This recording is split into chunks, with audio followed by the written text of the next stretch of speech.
వాస్తవంగా ఈ బడ్జెట్ చూసినట్లయితే 34 లక్షల కోట్ల బడ్జెట్లో రేపు వికసిత్ భారత్ అవ్వడానికి 2047లో విశ్వగురు భారత్ అవ్వడానికి ఈ బడ్జెట్ ఏ రకంగా ఉపయోగపడుతుంది అని అంటే ఏమంటారు? అన్న ఒక విషయం అర్థం చేసుకోవాలి మీరు. మిగతా క్యాబినెట్లకి భారత ప్రభుత్వం నరేంద్ర మోడీ గారి క్యాబినెట్కి మధ్యలో ఉన్నటువంటి వ్యత్యాసం, it is a collective decision.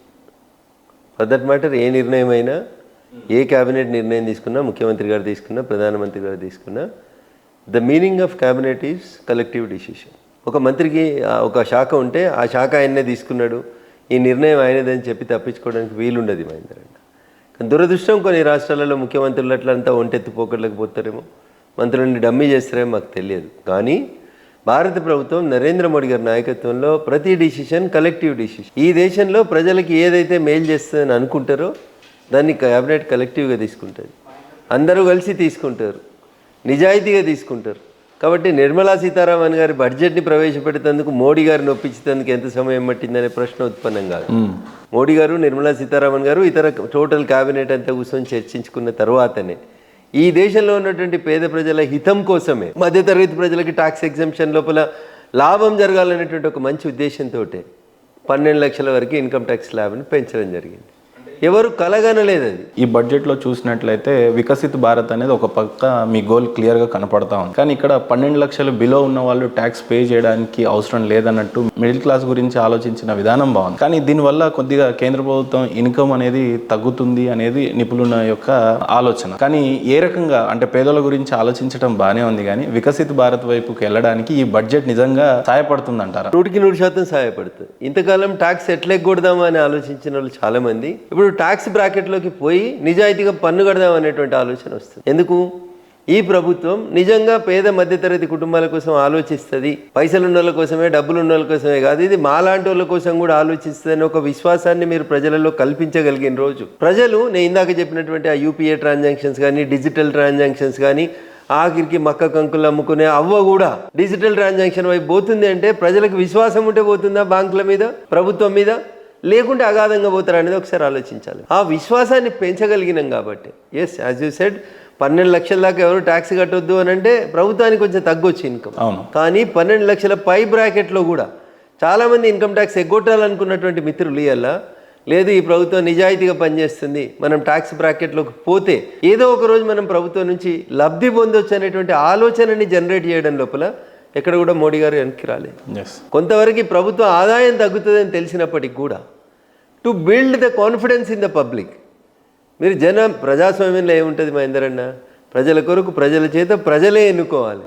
ఆ విశ్వాసాన్ని మీరు ప్రజలు ఇవ్వకపోతే, డాక్టర్ బిఆర్ అంబేద్కర్ గారు రాజ్యాంగాన్ని రాసిన రోజు కన్నా కలగదే, ప్రజల కొరకు ప్రజల చేత ప్రజలే ఎన్నుకున్న ప్రభుత్వం ప్రజలలో విశ్వాసాన్ని నింపగలిగితే, ప్రజలు మీ ప్రభుత్వంతో నడుస్తే అద్భుతాలను సృష్టించగలుగుతామని చెప్పడానికి ఉదాహరణే మూడోసారి నరేంద్ర మోడీ గారు ప్రధానమంత్రి కావడం. ఎవరు చేశారో ఈ సమీకరణం కానీ యంగ్స్టర్స్, ఎంటర్ప్రైనర్స్ అందరికీ ఒక కాన్ఫిడెంట్ నిజంగానే లింపారు సార్. ఎందుకంటే 12 lakhs బిలో ట్యాక్స్ కట్టొద్దు అని అన్నారు, కానీ దానిపైన ఉన్న ఎంటర్ప్రైనర్స్ అందరు కట్టిన తర్వాత స్టార్టప్ కోసం లోన్ వస్తుందన్న కాన్ఫిడెంట్ లింపిన మీ ప్రభుత్వానికి నిజంగానే హ్యాండ్స్ ఆఫ్ తెలియజేస్తూ ఉన్నాం. కానీ నిర్మలా సీతారామన్ గురించి ఒక తెలుగు ఆడబిడ్డగా రెండోసారి కూడా తనకే ఆ మినిస్ట్రీ ఇవ్వటం అనేది హర్షించదగ్గ విషయమే. కానీ బట్ ఆమె సాధిస్తున్న ఈ పురోగతి గురించి లేదా నిర్మలా సీతారామన్ గారి గురించి చెప్పాలి అని అంటే ఏం చెప్తారు ఒక ఎంపీగా మీరు? ఒక పనిని నిర్దేశించుకొని ఆ పని తనకు అప్పగించినటువంటి బాధ్యతని 100% తూచా తప్పకుండా, అడుగులు తడబడకుండా, నాయకుడు తన మీద ఇచ్చినటువంటి విశ్వాసానికి అనుగుణంగా 100% ఆ డైరెక్షన్ లోపలనే తమ ప్రభుత్వానికి మంచి పేరు వచ్చే రీతి లోపల వారు అంత గొప్పగా పనిచేస్తున్నారు కాబట్టి, అంత గొప్పగా ఆ శాఖ నిర్వహిస్తున్నారు కాబట్టి ఈరోజు దేశ ఆర్థిక విధానం అనేది అంచెలంచెలుగా వెదుగుతూ వస్తూ ఉంది. అది మోడీ గారికి వారి మీద ఉన్నటువంటి విశ్వాసం, దాన్ని వారు నిలబెట్టుకుంటున్నారు కాబట్టే అందరికంటే ఎక్కువసార్లు బడ్జెట్ ప్రవేశపెట్టినటువంటి ఒక మహిళా ఆర్థిక మంత్రిగా వారికి పేరు వచ్చింది. భవిష్యత్తులో కూడా ఖచ్చితంగా నిర్మలా సీతారామన్ గారు, ప్రధానమంత్రి నరేంద్ర మోడీ గారు వారి మీద ఇచ్చిన విశ్వాసాన్ని నిలుపుకుంటారని, ఈ దేశ ఆర్థిక వ్యవస్థను, ఈ దేశాన్ని వికసిత భారత్ 2047 వైపు నడపడం లోపల వారి పాత్రని భారత ప్రజలందరూ గుర్తుంచుకునే రాపలా నిర్వహిస్తారని చెప్పి నాకు సంపూర్ణమైనటువంటి విశ్వాసం. ఎప్పుడైనా వ్యక్తిగత అనుభవం కలవటం కానీ, మాట్లాడడం కానీ నిర్మలా సీతారామన్ గారి గురించి? బిఫోర్ ఎంపీ అయ్యే కంటే ముందు కూడా ఎమ్మెల్యే కూడా నేను వెళ్ళాను. ఈ రాష్ట్రానికి సంబంధించినటువంటి నిధుల విషయం లోపల కానీ, అప్పుడున్నటువంటి తెలంగాణ ప్రభుత్వం కేంద్రం నిధులు ఇస్తలని చేస్తున్నటువంటి బదనాం విషయం లోపల కానీ, మేము రూపాయి పన్ను కడితే మాకు 40 పైసలే వస్తుంది అనేటువంటి ఇట్లాంటి అసంబద్ధమైనటువంటి ఆరోపణల విషయం లోపల కానీ అప్పటికే వారు ఆర్థిక మంత్రి గారు వారిని కలిసిన సందర్భం లోపల చాలా స్పష్టంగా గణాంకాలను వివరించి చెప్పడం జరిగింది. ఇట్లాంటి వాళ్ళు చెప్పినారు కాబట్టి మాలాంటి వాళ్ళు వచ్చి ప్రజాబాహల్యంలోకి వచ్చి వాస్తవాలు ఏందనేది ప్రజలకు చెప్పడానికి ఉపయోగపడతారు. చాలామంది అనుకుంటారు నిర్మలా సీతారామన్ గారు సరిగా మాట్లాడారు, రిజర్వ్డ్గా ఉంటారని. వారికి వారి పని పట్ల ఉన్నటువంటి నిబద్ధత ఇతర అంశాల పట్ల రాజకీయాలు చేయడం పట్ల ఉండదు. వారి పార్టీ వారి మీద ఇచ్చినటువంటి విశ్వాసాన్ని నిలబెట్టుకుంటూ ప్రభుత్వం వారికి ఇచ్చినటువంటి బాధ్యతని నెరవేరుస్తూ వచ్చినటువంటి వాళ్ళకి వారికి అర్థమయ్యే భాష లోపల చెప్పడం లోపల వారు చాలా దిట్ట. అందుకని ఆర్థిక మంత్రి అంత గొప్పగా రాణిస్తూ వస్తారు. సార్, ఇందాక మనం మాట్లాడుకున్నట్టు స్టార్టప్ ఇండియా ఎకానమీ నిజంగా ఈ రేంజ్లో పెరగడానికి గల కారణం ఏంటంటే దేశంలో ఉండే భద్రత, వాళ్ళు స్టార్ట్ చేసినటువంటి ఫ్యాక్టరీలకు ఎవరో గన్నులతో రాకుండా ఉండే అంత స్పష్టమైన సెక్యూరిటీ భారతదేశం కల్పిస్తుంది. అందుకే ఎకానమీ అంత పెరిగింది అని అంటున్నారు. ఈ రోజున చూసినట్లయితే బార్డర్ సెక్యూరిటీ కానీ, డిఫెన్స్ సిస్టమ్ కానీ, దాని గురించి సంబంధించినటువంటి బడ్జెట్స్ కానీ, లేదా గతంలో ఉన్న డిఫెన్స్ సిస్టమ్ ఎంత స్ట్రాంగ్గా ఉండింది, మీ ప్రభుత్వం వచ్చిన తర్వాత డిఫెన్స్ సిస్టమ్ ఈ రోజున ఎలా ఉంది అని అంటే ఏం చెప్తారు? ఇప్పుడు అవ్వ బువ్వ ఉడికిందా లేదంటే ఒక మెతుకుని బట్టి చెప్పేస్తే సరిపోతుంది అన్న.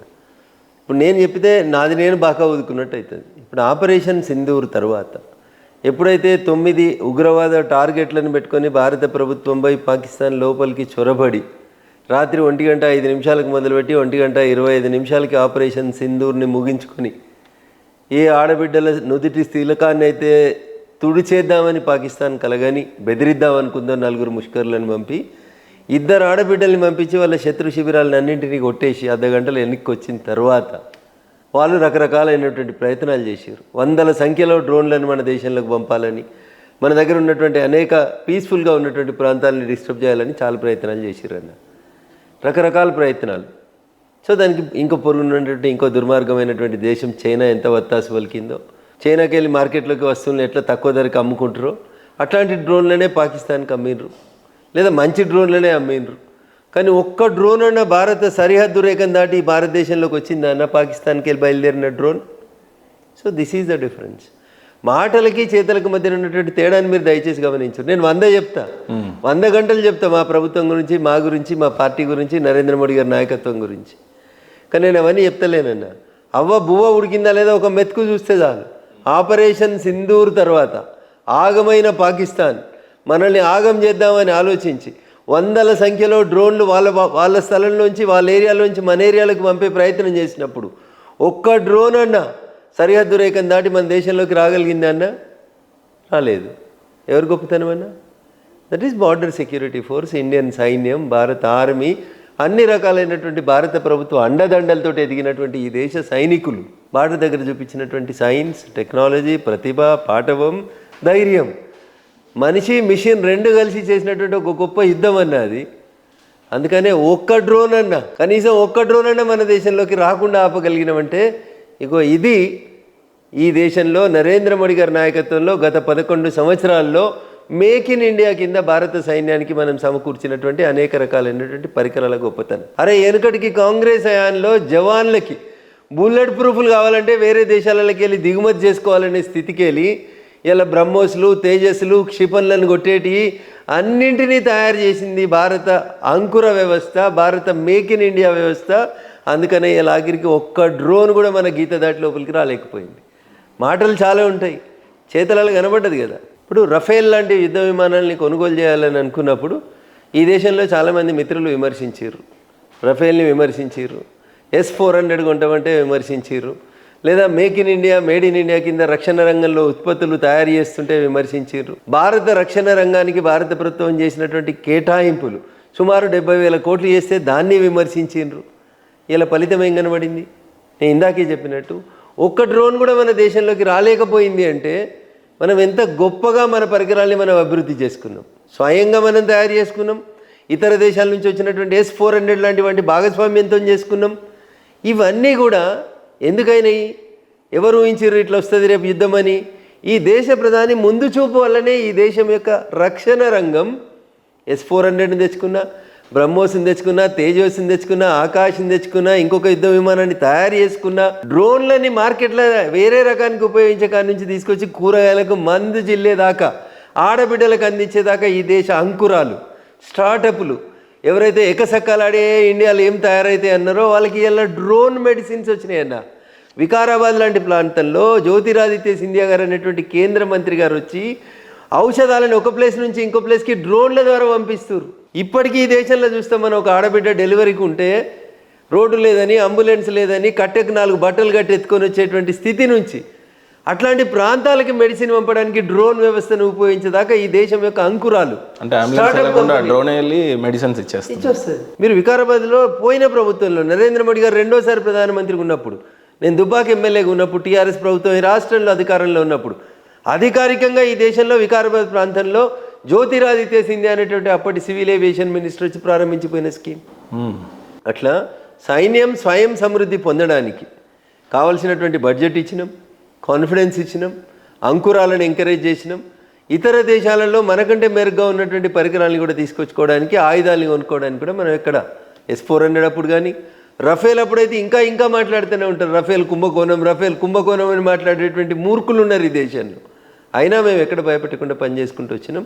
మాకు మా సైన్యం మీద విశ్వాసం ఉంది, ఈ దేశ యువ సైంటిస్టుల మీద విశ్వాసం ఉంది, అంకురాలు పెట్టుకుంటున్నటువంటి కొత్త IIT విద్యార్థుల మీద మాకు విశ్వాసం ఉంది. కాబట్టే ఈ దేశం రక్షణ రంగంలో కూడా స్వయం సమృద్ధి సాధించేటువంటి దిశకు పోయింది. కాబట్టి అందరం చూసినాం, 300 క్షిపణులను కూల్చేసినాం, 300 డ్రోన్లను కూల్చిపారేసింది భారత రక్షణ వ్యవస్థ.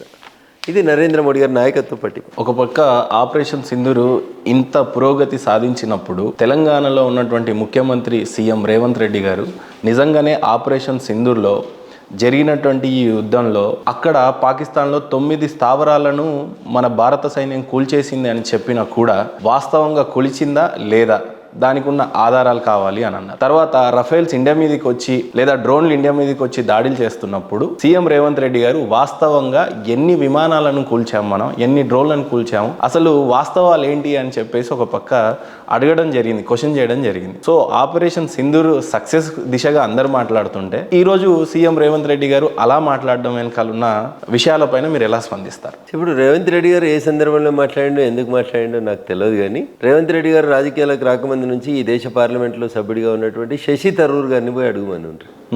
విమానాలు కూలినాయి కరెక్టా కాదా, పాకిస్తాన్కి సంబంధించినటువంటి క్షిపణులను మనం కూలగొట్టింది కరెక్టే కాదా, బీజేపీలు సమాధానం చెప్తే ఆయనకు నచ్చకపోవచ్చు. మీ పార్టీ ఎంపీ, మీ పార్టీలో ప్రస్తుతం కూడా ఎంపీ, గతంలో కేంద్ర మంత్రిగా పనిచేసిన ఆయన, వివిధ దేశాల లోపల అంబాసిడర్గా పనిచేసిన ఆయన, బాగా తెలివికల్లోడని మీ కాంగ్రెస్ పార్టీ విశ్వసించే శశి థరూర్ గారిని అడుగుంటారు. See why you are asking about the numbers? మీకు ఎవరి మీద విశ్వాసం లేదు? మీకు మీ మీద విశ్వాసం లేదు. మీ రాహుల్ గాంధీ గారికి మీ మీద విశ్వాసం లేదు, కాంగ్రెస్ వాళ్ళకి మీ మీద విశ్వాసం లేదు. అందరూ అట్లే ఉంటారని మీరు ఎందుకు అనుకుంటారు? ఈ దేశ ప్రజలు మోడీ గారిని నమ్ముతారు. కరోనా వస్తే చప్పట్లు కొడితే పోతుందా?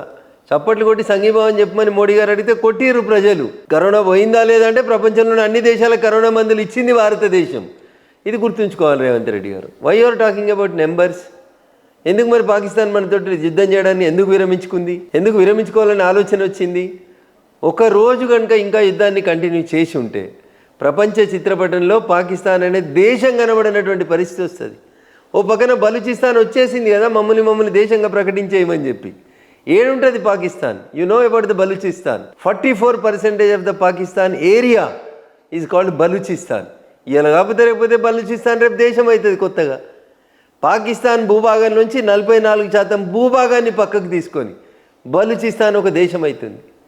బలూచిస్తాన్లో పాకిస్తాన్ జనాభా ఎంతనో తెలుసా? Not even 7%. చైనాకి పాకిస్తాన్ మీద ఉన్న ప్రేమ బలూచిస్తాన్ ఉంటే ఉంటుంది ప్రేమ. రేపు బలూచిస్తాన్ వేరే దేశం అయితే చైనా పాకిస్తాన్ దిక్కు చూడదు, చైనా బలూచిస్తాన్ తోటి దోస్తానం చేస్తుంది. కాబట్టి రేవంత్ రెడ్డి గారు ఎందుకు మాట్లాడినరు? ఆయన మాటలకున్న అర్థమైందనేది ఆయనే సమాధానం చెప్పాలి. రేవంత్ రెడ్డి గారికి నేను సమాధానం చెప్పాల్సిన అవసరం లేదు. పాకిస్తాన్ ప్రధానమంత్రి గారే స్వయంగా చెప్పిండు, మేము 9వ తారీఖు తర్వాత భారతదేశం మీద దాడిని పెంచుదామని అనుకుంటే ఒకటే రోజు రాత్రి మా ఎయిర్ బేసెస్లు అన్నింటినీ భారతదేశంకి వెళ్ళి వచ్చినటువంటి ఒక యుద్ధ విమానం ధ్వంసం చేసిపోయింది అని చెప్పిండు. What else you need Revanth Reddy గారు? గతంలో కూడా మీ కాంగ్రెస్ నాయకత్వం ఇట్లే అడిగింది.